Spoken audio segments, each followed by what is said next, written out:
চট্টগ্রামের বাঁশখালী, লোহাগাড়া এবং সাতকানিয়া এলাকায় বন্যা ভয়াবহ অবস্থা ধারণ করেছে।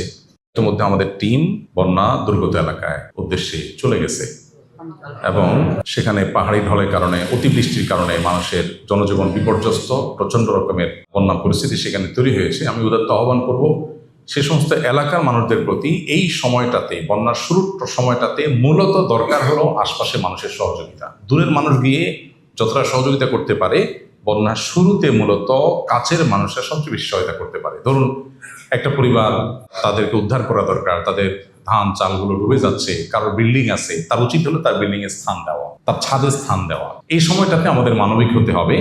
আজকে তিনি বিপদে পড়েছেন, আগামীকাল কাল্লা না করে ভূমিকম্পে আমার বিল্ডিং শেষ হয়ে গেলে তখন তার কাছা ঘরে হয়তো আমাকে উঠতে হবে।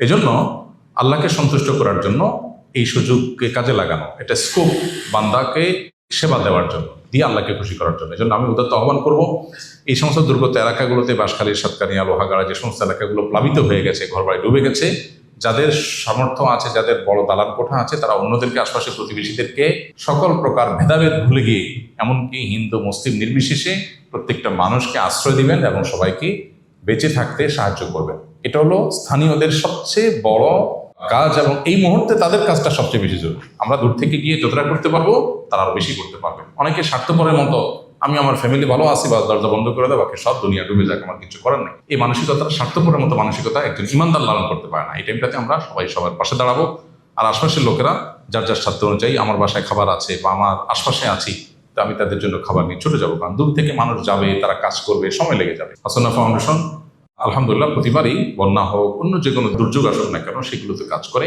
আমরা এখানেও কাজ করবো ইনশাআল্লাহ। শুধুমাত্র ত্রাণ কার্যক্রম নয়, আল্লাহ চাহেন তো যদি ঘরবাড়ি ক্ষতিগ্রস্ত হয়ে থাকে, বন্যার পরে ইনশাআল্লাহ পুনর্বাসন করা, ঘরবাড়ি করে দেওয়া।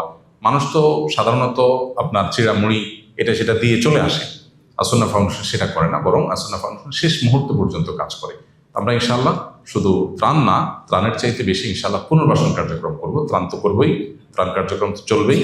এই মুহূর্তে যে ক্রাইসিসটা আছে, একটু পানি শুকিয়ে গেলে তখন মেইন ক্রাইসিসটা শুরু হয়। তখন খাবার দাবার, যারা উপার্জন দিন আনে দিন খায়, তাদের চাল ডাল থাকে না। তো আমরা প্রতি বছরই চাল ডাল দিই তাদেরকে, অন্তত 1-2 মাস যাতে তারা যেন সার্ভাইভ করতে পারে, মাথা সোজা করে দাঁড়াতে পারে, সেই ব্যবস্থা আমরা করি।